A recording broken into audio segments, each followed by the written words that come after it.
Eu queria que tu falasse um pouquinho para o pessoal, um pouco dessa área, desse tema do direito digital, porque está muito em voga, muito pessoal está falando sobre isso, mas às vezes o pessoal não tem um entendimento, né, sobre isso. O que um advogado na área que trabalha com direito digital pode estar contribuindo para a minha empresa, pode estar no meu cotidiano, enfim. Olha, essa é uma pergunta que eu me faço vários dias, que além do que eu já faço, eu posso fazer a mais, né? Porque o digital está sempre se transformando. Mas realmente é uma área nova.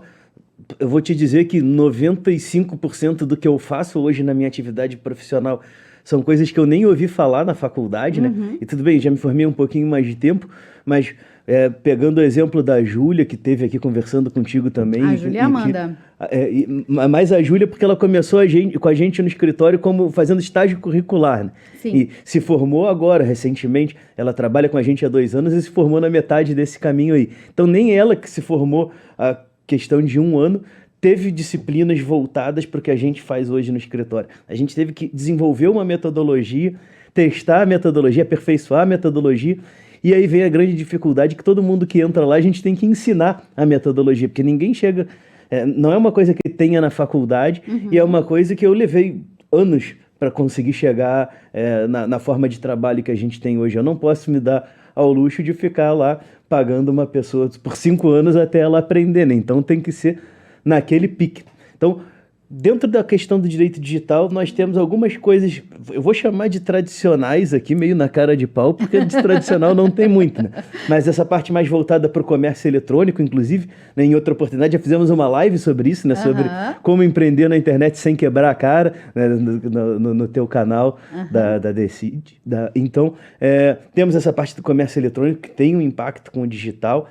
Temos a questão da proteção de dados, que embora ela não seja uma coisa exclusivamente digital, aquele currículo que o cara recebe na portaria da empresa também é impactado pela LGPD, né? Mas não... Ataque cibernético Ataque também? cibernético vai entrar, e o ataque cibernético vai entrar, ele vai perpassar por diversas leis, né?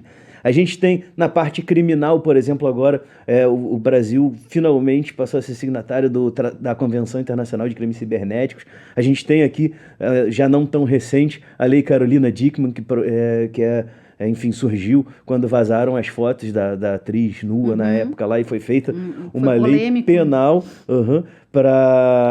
para coibir esse tipo de invasão aos dispositivos informáticos. A gente tem o Marco Civil da Internet, que é de 2014, que já não é tão recente assim, né? Então, tem diversos aspectos que vão ter um impacto ali do direito digital.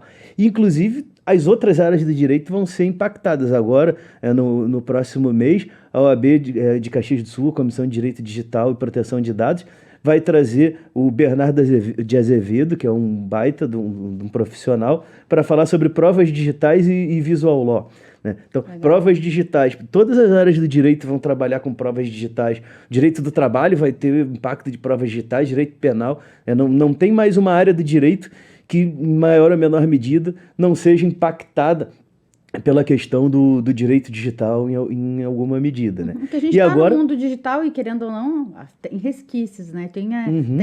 Se formam provas através disso, né? Desse movimento que a gente faz. E uma prova de que isso nunca acaba, e aí já fazendo, inclusive, o gancho com que você falou das questões filosóficas, é que a gente está agora discutindo a regulamentação da inteligência artificial, né? Então, que foi uma coisa que veio se arrastando, daí estava ruim o jeito que estava vindo a lei, daí foi constituída uma comissão de juristas no Senado, daí veio um projeto de lei bem melhor do que estava sendo discutido antes, e aí de uma hora para outra vem um chat GPT e atropela tudo que estava sendo discutido, porque ninguém tinha considerado o vulto que ia tomar a questão da inteligência artificial generativa, como aconteceu no final do ano passado com o chat GPT, né? Então, é uma área muito dinâmica e vai ser tomada sempre de dilemas éticos, e aí não tem como a gente se escapar da filosofia. E dentro da atuação, dentro do direito, tu acredita que também muda um pouco a questão da atuação do advogado, por exemplo, trabalhar de uma forma mais multidisciplinar, né, em parcerias? Como é que também é isso entre na categoria, na classe, assim? Muda totalmente. Primeiro que você vai ter uma multidisciplinaridade tanto dentro do direito, hoje não consigo fazer um projeto de adequação LGPD, por exemplo, sem pensar no direito trabalhista, sem pensar no direito penal, né? No direito civil, enfim, a gente está falando de um direito que perpassa todas as áreas dentro do próprio direito. Mas eu tenho uma multidisciplinariedade com outras áreas do conhecimento também, porque se eu estou falando em adequação a uma lei desse porte, eu vou ter que mexer em processos dentro das empresas, então estou falando de administração. Gestão. Eu vou pensar em dilemas éticos que eu vou ter que enfrentar, eu vou pensar na filosofia, eu vou ter dilemas que eu vou ter que dar no relacionamento, que eu vou ter que pensar no relacionamento entre as pessoas, então eu vou ter que trazer a psicologia ali também. Então, não tem mais, sem nem falar na parte de TI, né? Que hoje em dia, como é que eu vou pensar em qualquer área do direito sem pensar em TI? Então, a multidisciplinaridade ela deixou de ser um diferencial, passou a ser um quesito de sobrevivência para quem está no direito. E agora a gente tem essas ferramentas que o pessoal está com medo, vai acabar com advogado, né? Tem o Giancarlo Dalbon, professor da Universidade de Caxias do Sul lá, uma vez ele estava gravando um podcast, ele estava acompanhando, e aí ele falou, quem se pergunta se vai ser substituído já foi, né? Quem se preocupa muito com isso, né? Pois é, porque as ferramentas estão aí, né? Eu tive num evento em São Paulo agora no mês passado, num curso, um treinamento lá, o pessoal falou, não tem volta. A inteligência artificial está aí, a inteligência artificial generativa está aí. Você tem duas opções. Ou você aprende a usar a seu favor, ou você está fora do mercado, né? E ele até fez um paralelo com o cinto de utilidade do Batman. Né? Ele falou, o bandido vai estar ali, tu vai ter que escolher do teu cinto o que funciona para aquela situação que você está enfrentando. Perfeito. A gente tem muita coisa hoje que são só meios, né? Nos facilitam a vida e tudo mais. Mas também nos dá uma oportunidade de pensarmos diferente, trazer diferenciais, analisar, né, e refletir sobre a própria atuação, né? Então, acho que nesse sentido, o quanto eu sou bom, né, como profissional, né? E então, a máquina não... A inteligência artificial não vai nos substituir desta forma, né? Para profissional que atua desta forma. Não vai. Hoje mesmo de manhã teve o Café com Informação na Câmara de Indústria, Comércio e Serviços de Caxias do Sul, lá na nossa SIC, né? Promovido pelo Conselho da Mulher Empresária. E o Daniel Posa, que era o palestrante que estava lá, ele falava a inteligência artificial generativa lá, tipo ChatGPT e outras ferramentas. Fala do ChatGPT, que é que todo mundo já ouviu falar. É muito bom para trabalhar com o que já aconteceu. Mas que nada, por enquanto, pelo menos, vai substituir o pensamento humano, o olhar humano, para prever o que vai acontecer, né? De que As forma... probabilidades. Exatamente. Então, a grande utilidade que eu tenho para essas ferramentas é pensar, eu tenho tudo isso daqui, como é que eu faço isso para me aumentar a produtividade no trabalho? Em vez de eu ficar lá 12 horas pesquisando uma coisa lá que que não precisa toda essa pesquisa porque é uma coisa que já está para lá de consolidado, eu pergunto para o ChatGPT. E aí vem uma outra questão, né, que fecha com isso que a gente estava falando antes, que eu tenho que saber o que perguntar para aquela encrenca lá, né? Exatamente. O ser humano tem que direcionar.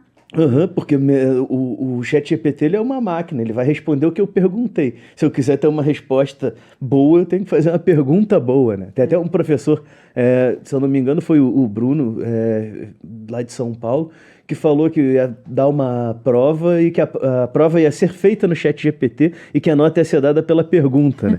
É isso, a ferramenta está aí, não adianta brigar com a ferramenta. O que a gente tem que fazer é estimular o uso da ferramenta de uma forma que faça sentido, né? Porque tá lá para todo mundo usar. Se eu for brigar com a ferramenta, eu vou perder porque tá aprendendo a usar ela, né? Agora, também, se eu for usar superficialmente, se for usar de qualquer jeito, né? Tem o pessoal que é mais rato de Google aí, faz aquela pesquisa limitada ao LinkedIn e bota lá gerar nova resposta. Então, o pessoal copia e cola o negócio do ChatGPT, não se dá o trabalho nem de tirar o gerar outra resposta lá do final do negócio. Copia e cola do jeito que vai. Sim. Então, não tem...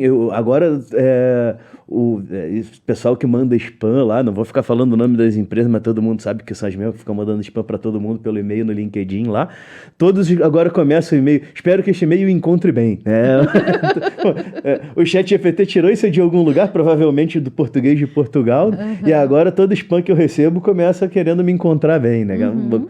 Eu não sei de um lugar no Brasil que use essa expressão com regularidade.